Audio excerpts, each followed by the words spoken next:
بسم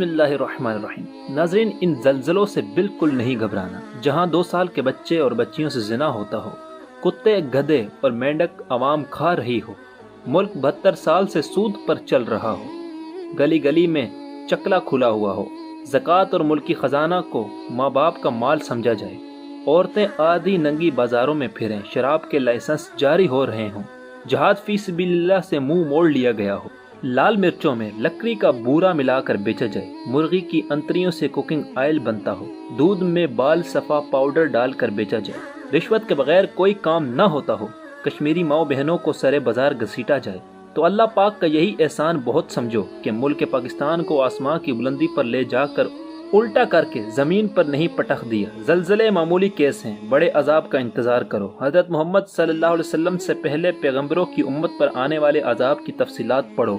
خالی استغفار سے کام نہیں چلے گا، اپنی زندگی اسلام کے مطابق گزارنا ہوگی اور قرآن و سنت کو بطور آئین نافذ کیا جائے، تب جا کر ہم ان آفات سے محفوظ رہیں گے۔ ہمارے گناہوں کی نحوست کی وجہ سے زمین کو ہلا دیا جاتا ہے۔ سائنس کے مطابق جس طرح بھی زمین ہلے وہ ان کا اپنا نظریہ ہے، مگر میں تو یہی کہوں گا کہ ہمارے اعمال کے بدلے میں ہمیں ان قدرتی آفات کا سامنا کرنا پڑتا ہے۔ اللہ تعالیٰ ملک پاکستان کو اور تمام امت مسلمہ کو اپنے حفظ و امان میں رکھے اور ہمیں نیک اعمال کرنے کی توفیق عطا فرمائے۔